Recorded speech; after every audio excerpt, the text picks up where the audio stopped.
Hello everybody and welcome back to a new reading vlog. I am so excited for today's video because today, well not today, but in this video, I will be reading book number 100 for 2025. So as you probably already know if you've watched my previous videos, my reading goal for this year was of 100 books.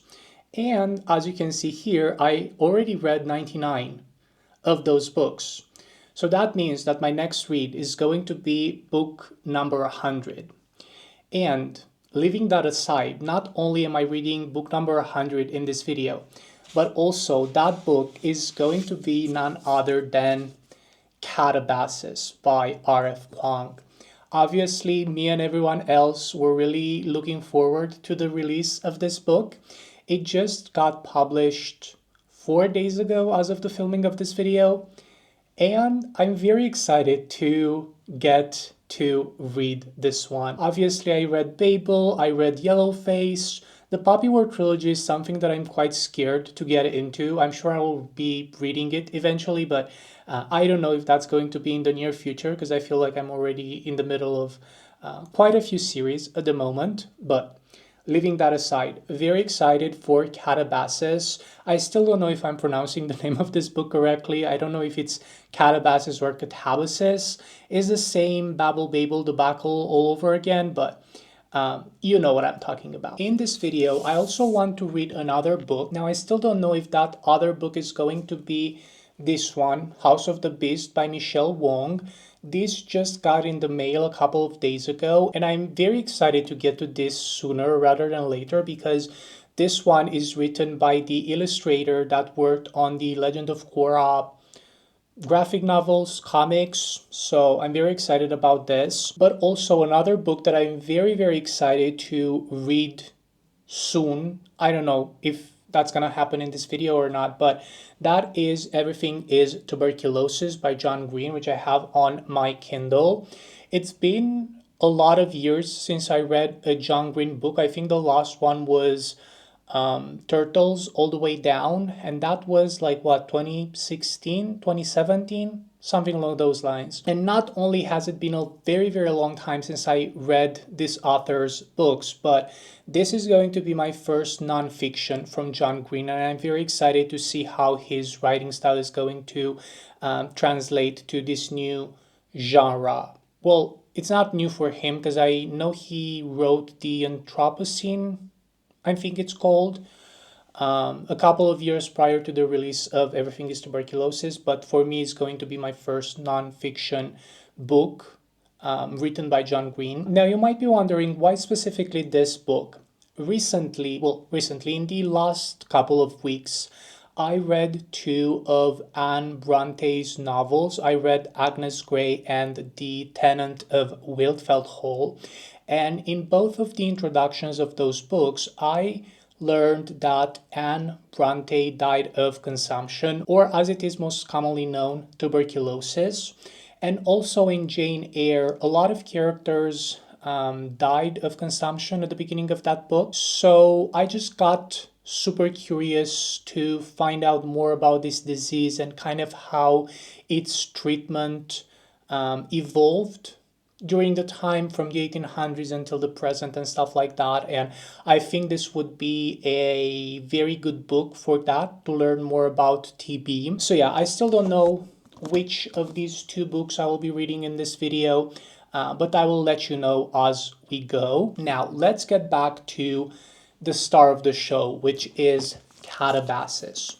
First of all, very happy that I got my hands on this UK edition with the UK cover. I think the US one is fine, the green one, but I really like this black and white with gold foiled accents UK cover. I think it works very well for this type of story. Also, it has some sprayed edges, and in all honesty, I still don't know what these edges have to do with anything, but I guess they're here. So all I know about this book so far is that we will be following two academic rivals as they go to hell to rescue their professor.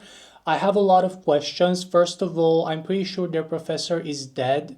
So how are they going to bring him back from hell? Also, how is that working? Like, how exactly are they going to go to hell? The premise sounds very interesting. I think it's going to be in the same kind of writing style of Babel, which is a book that I highly enjoyed, and I'm very excited for this one. So let me actually start reading the synopsis for this book to see if we will learn more about it. Let me move my mic so that I don't cover it with the cover of this book. So it says, grad student Alice Law has only ever had one goal: to become the brightest mind in the field of analytic magic. Also, magic is not written as it would be usually written, but it's magic with a K at the end, which is really funny. But the only person who can make her dream come true is dead and inconveniently in hell. And Alice, along with her biggest rival Peter Murdoch, is going after him. But hell is not as the philosophers claim. Its rules are upside down, and if she's going to get out of there alive, she and Peter will have to work together. That's if they can agree on anything. Will they triumph or kill each other trying? Honestly, if they would kill each other trying, that's going to be a lot of fun to read about, but I'm sure that's not what's going to happen. Also, we have like an illustration of a box of chalk on the end paper here, and then let's see if we have something at the end. No, these are just like plain gold-ish end papers at the end of the book. Also, underneath the dust jacket, we have this very cool, I believe this is the entrance to hell, I'm pretty sure. It's always so much fun to have something underneath the dust jacket because usually books are just like one color on the actual hardback. So that's really cool. So yeah, with that being said, I am planning to get into this book today to start reading it. Also, I want to go to a coffee shop and potentially read this one outside to take advantage of the nice weather. It's not as hot as it used to be, but it's still like 30 Celsius degrees, so it's fine. I just hope it's not going to be hotter than that today, but we'll see. So yeah, let's start reading Katabasis, and I will be updating you when I have something to say about it.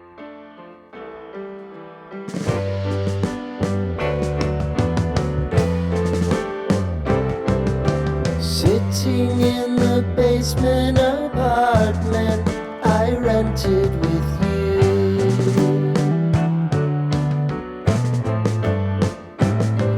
remembering the holiday party we had with the crew.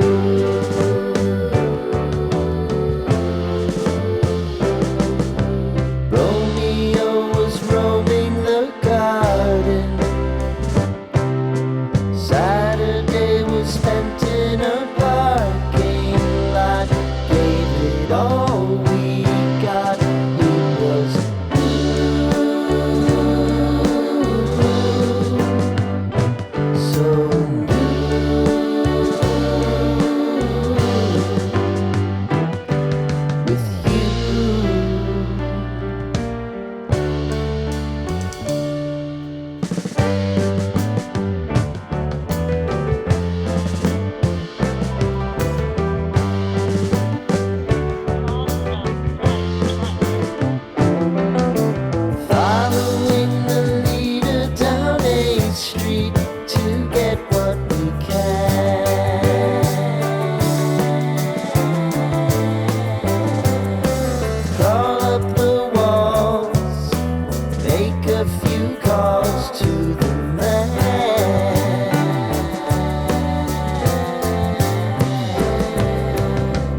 waiting in the basement apartment I rented with you.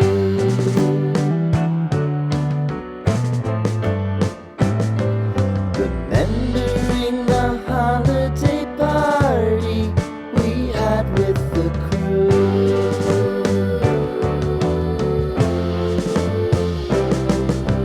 Romeo was roaming the garden. Saturday was spent in a parking lot. Gave it all we got. It was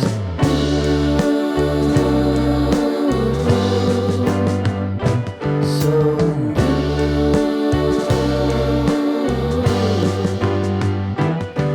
with you.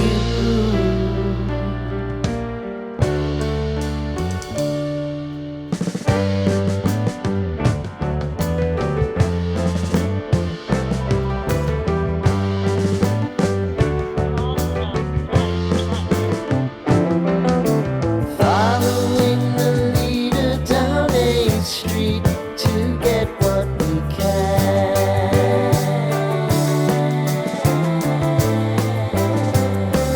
Crawl up the walls, make a few calls to the man.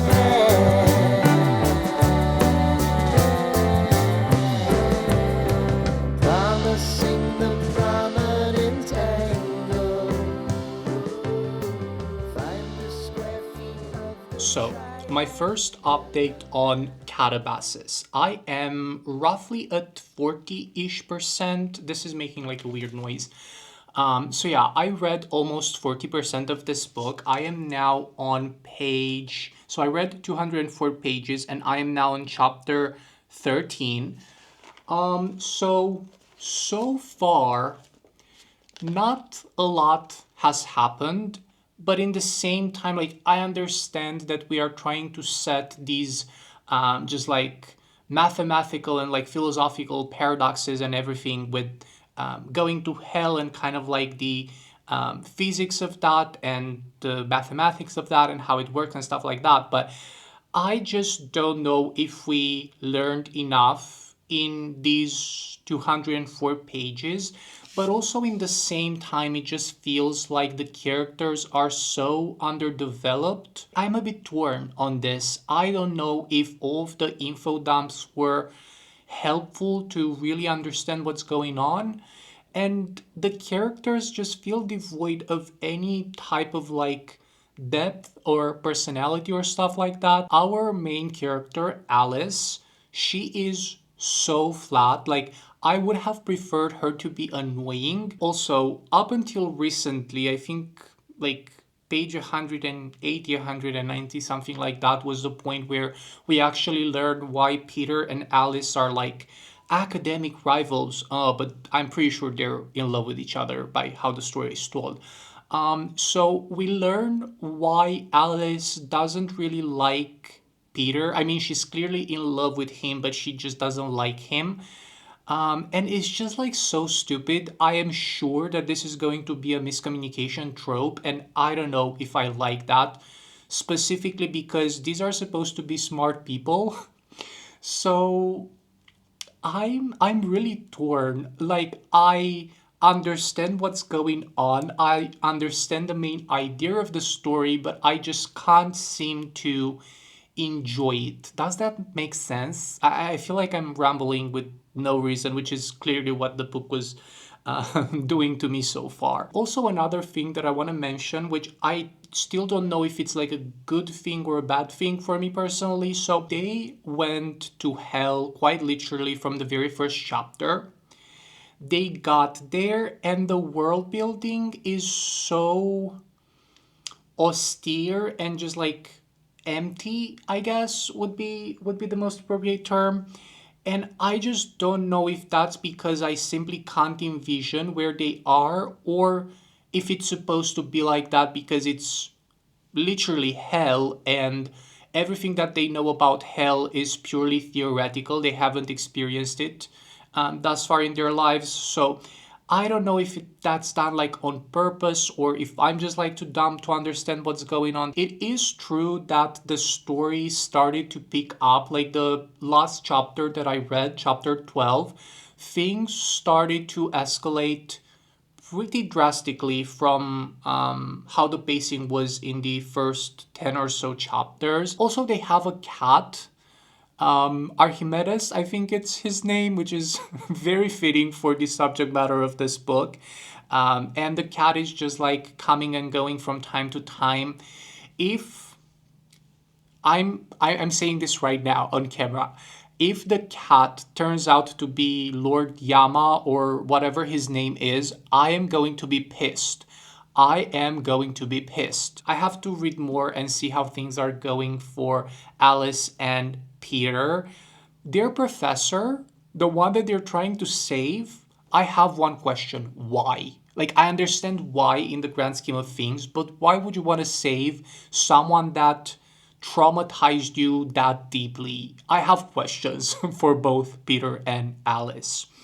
But yeah, this was my little update for Katabasis thus far.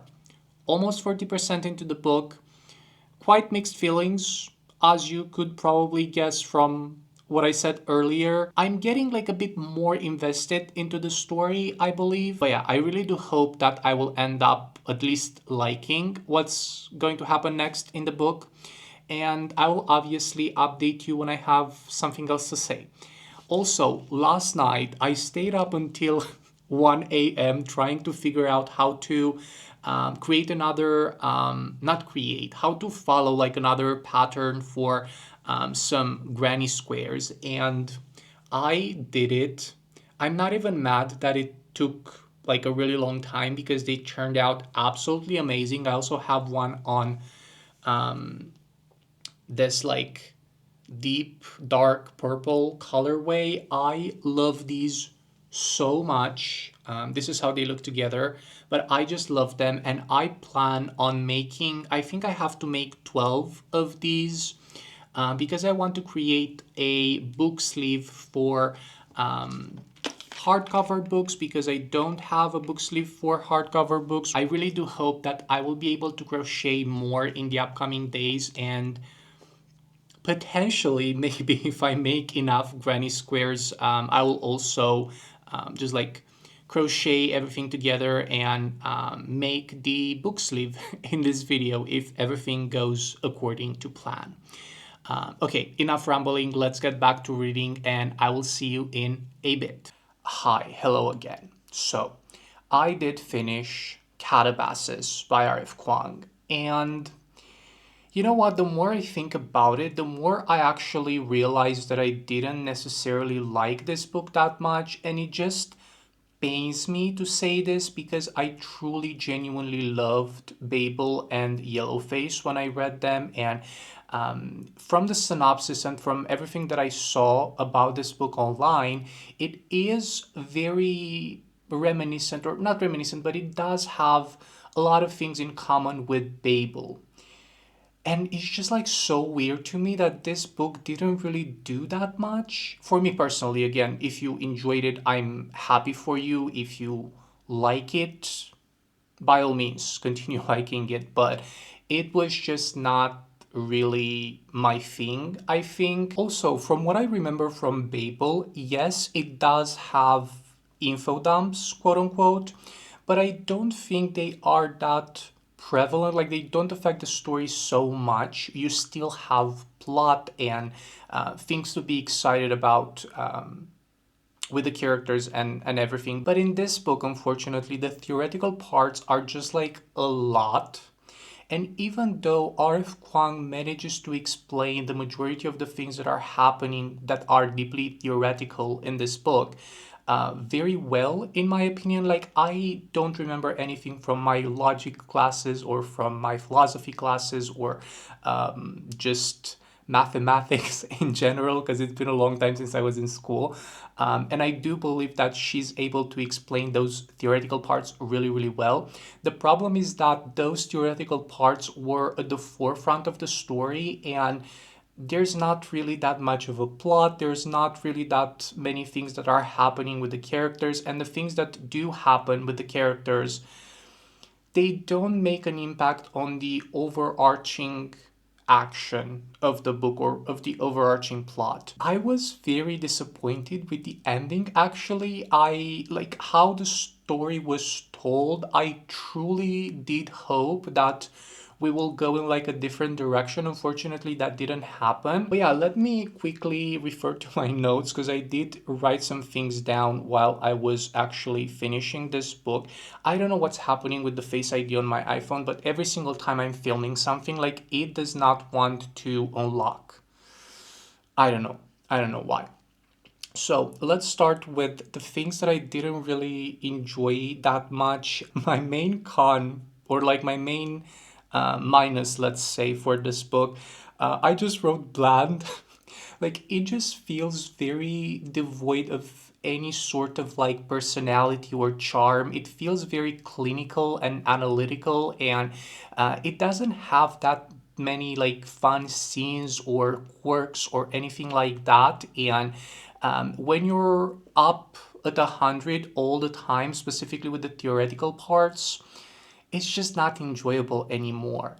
I also said that there are so many references to theoretical parts like paradoxes and philosophers and mathematicians and all of these like name drops that truly do affect the plot. Like we are so focusing on explaining the theoretical parts that we kind of lose everything else that's supposed to happen in the book. Also, another thing that kind of threw me off, I did not expect for us to spend so much time in between each of the circles of hell or like courts of hell, however you want to call them. Like when they are actually in between the courts on their way to the next one, that's when the majority of the plot points or reveals happen. I think it would have been so much better if we would have those things inside of the actual courts of hell.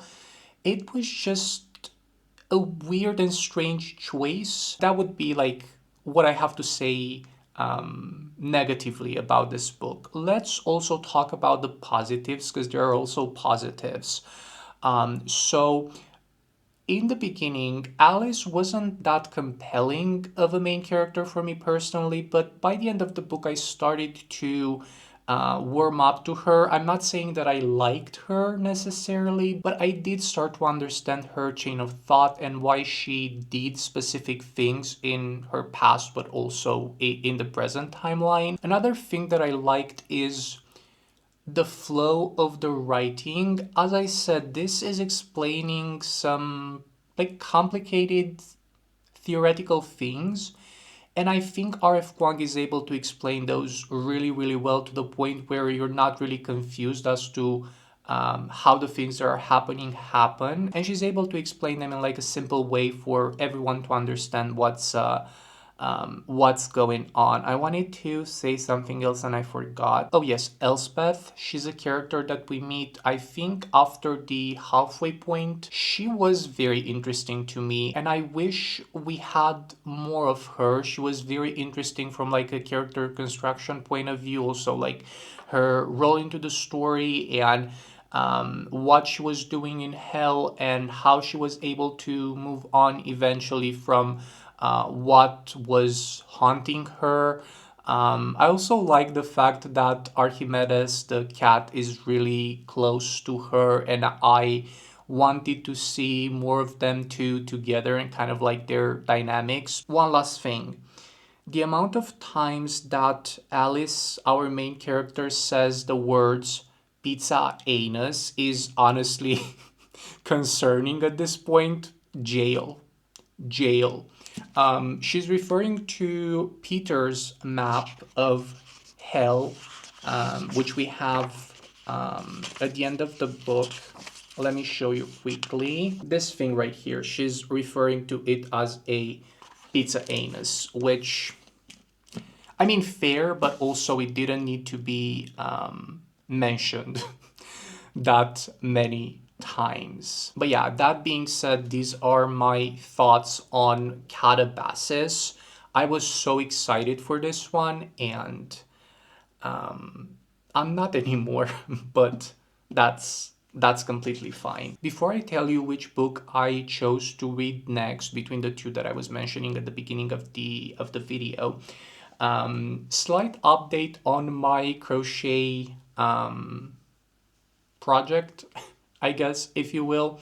So I did manage to crochet more granny squares, and now I have 6. So I am exactly in the middle of this project. Hopefully I will be able to crochet more of these in the upcoming days, so that by the end of the video I will be able to stitch everything together and finish my book sleeve that I want to make. I also made some more of these like centers for the granny squares, so it shouldn't take me that much time to finish this project, but we'll see. Now, as for the second book that I want to read in this video, I chose to continue with House of the Beast by Michelle Wong, mainly because I do have a fantasy craving itch, if you will, and unfortunately katabasis was not really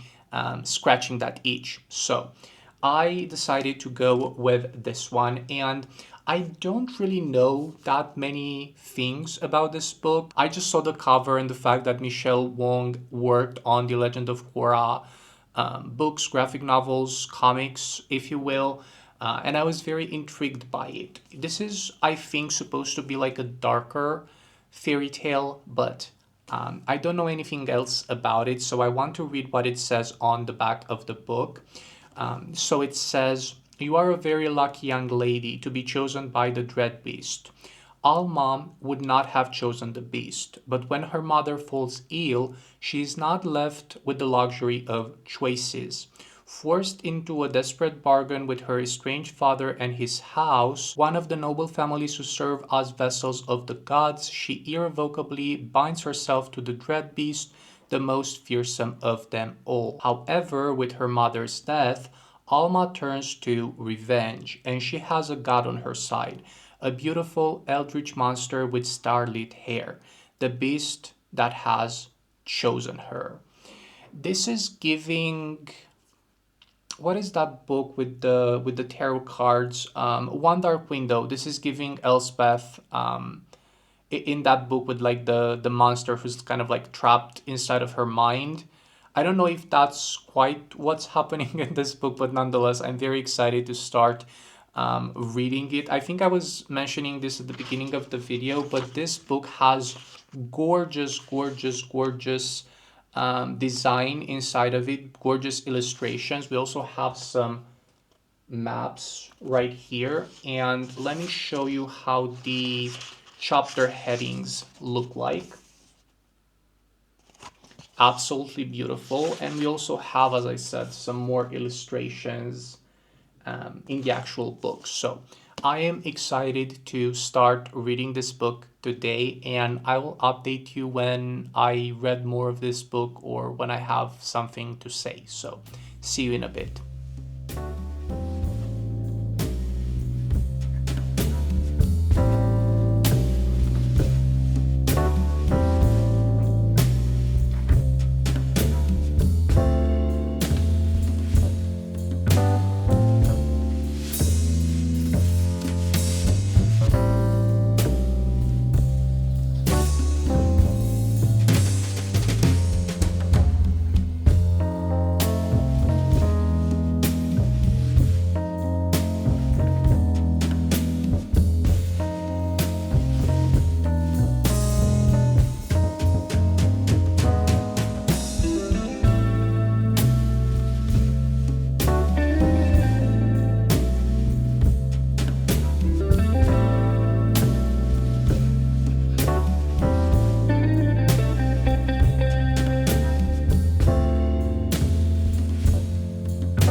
wanted to update you guys with my progress so far with House of the Beast. And by progress, I mean I'm almost already finished. I still have like 90-ish pages left because I'm currently on page 360 and this has 450 in total. So I still have this much left, and before I finish it, I wanted to share with you some thoughts that I have so far.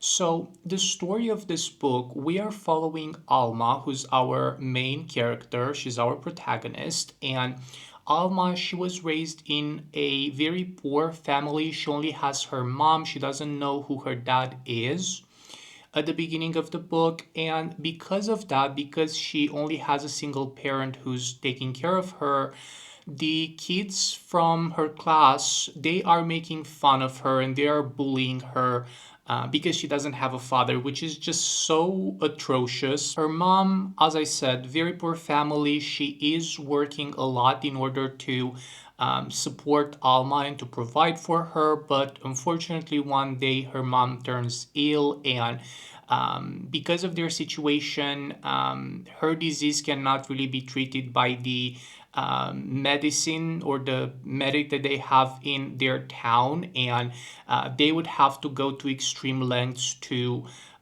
provide a cure for Alma's mom. Alma, because she's desperate, she finds out who her father is, and she is writing him a letter saying that her mother is sick and that they need help. What Alma doesn't know is that her father is just like very cruel and an asshole, and he offers to help Alma's mom, but the catch is that Alma has to go live with him at the House of the Beast. He is the second hand of the beast, and his brother is the first hand. Alma's father, I think his name is Sander Xavier. I already forgot. It's not important. Alma's father is just so cruel to Alma at the beginning of the book. She's 10 or 11, I think, at the beginning of the story, and then we have a time jump to when she's 18 and she can enact her revenge towards her father and towards this legacy that he is very keen on maintaining at all costs. There are a lot of gore elements in this book. There are quite a few limbs that are amputated as offerings for the beast, and also some other body parts, but I will not go in detail regarding that one. But yeah, Alma has a very deep connection with the beast, and when she was younger she thought that she had an imaginary friend because at her school everyone was bullying her because she didn't have a father, so she didn't really have any friends other than her mom, and she thought that she created in her imagination this friend, but it turns out it was actually our beast. Quite early on in the book, he reveals that he is the beast and Alma is his favorite. I think they're called vessels, the people that are in this House of the Beast that are specifically like selected by the god or whatever. Alma learns from her father that her mom died. This is still when she is a kid, when she's like 10 or 11, and with the help of the beast they come up with the plan to get back at her father. And now we have a time jump when she is 18 and they have to go through all of these trials to get to another dimension to kill some mythological thing, beast, whatever, so that Alma can become the first hand of the beast, and that way she can basically humiliate her father. Also, I'm pretty sure she wants to kill him, but we'll see where that goes. I really like the dark tone that is used throughout this book. Alma is just like very repressed and she feels lost. She doesn't really have any friends other than the beast, and she is quite keen on doing the exact thing that she set her mind to. But in the process of getting her revenge, she might have to form some unexpected alliances with other people that she didn't really like earlier on. So yeah, this is pretty much the gist of things. Obviously, there are a lot of battle scenes, a lot of training montages, and just how Alma is pretty much wielding the force of the beast. One thing that I'm not quite sold on is how the beast is behaving towards Alma, because throughout the whole book it is implied that Alma is in love with the beast, but he can't love her or whatever. And I'm pretty sure that's not the case, and he actually has feelings for her. But the problem is that he is behaving like so lovey-dovey towards Alma, like he's almost love bombing her. And I just don't know how I feel about that, because towards everyone else, like he is keen on murdering everyone, because obviously he's the god of death, and in murdering people he's basically gaining more power. I am excited to finish this one. Hopefully I can finish it today, but we'll see. We'll see how that goes. Now let's also do a bit of a crocheting update. So yesterday and today I managed to make another 4 of these granny squares that I need for my book sleeve, and I didn't tie in the ends for these ones. I hope I will be able to do that today. And then I also created the other 2 like middles that I need for the other 2 granny squares that I have to make in order to finish with the book sleeve. So yeah, I will do that today. I will finish House of the Beast. I will also hopefully finish the book sleeve, and I will get back here with the final update of this vlog. It is still the same day. I finished the book and I wanted to just like wrap up this vlog, because tomorrow I don't know if I will have time to film anything. So House of the Beast, honestly, this was so good. Like the ending, I saw coming what was happening, but I didn't really know exactly how everything is going to wrap up. And I am very, very happy with the decisions that were made with the ending of this book. Obviously, like from how the story is told up until the ending, you kind of get this feeling that someone is going to betray someone else that we are maybe potentially rooting for, and that was the case. But how that was handled, it was so good, and I am very happy with how this book turned out. So House of the Beast, I really enjoyed this one a lot. There were still like some issues with like the Shadow Daddy character that was kind of like weird for the majority of the book. But nonetheless, I really, really liked the fantasy elements and like all of the dark themes that were infused into this book. I also really enjoyed the relationships that our main character is forming with all of these people that she didn't necessarily care for at the beginning of the book, but she's just like growing so much alongside what's happening to her and to the world that she's living in. It was super exciting to read this, and I'm happy that I finished it. Now, that was for the reading update. I also have another crochet update, and I did finish the book sleeve. Oh my god. It turned out a little bit bigger than what I wanted it to be, and I wanted to see if my MacBook fits in here, and it does. So not only did I create a book sleeve, but now this can double as a MacBook sleeve if I ever need that, because I didn't have a sleeve for my Mac. It took me quite a while to just like stitch everything together, but I think it looks really good, and I'm happy that I was able to finish it in this vlog. And with that, this is pretty much the conclusion of today's video. Thank you all so much for watching. Please let me know in the comments down below if you already read Katabasis and what did you think about it. Do you love it? Do you hate it? Are you somewhere in between as I was? And until next time, take care, and I will see you soon with a new video here on the channel. Bye everyone.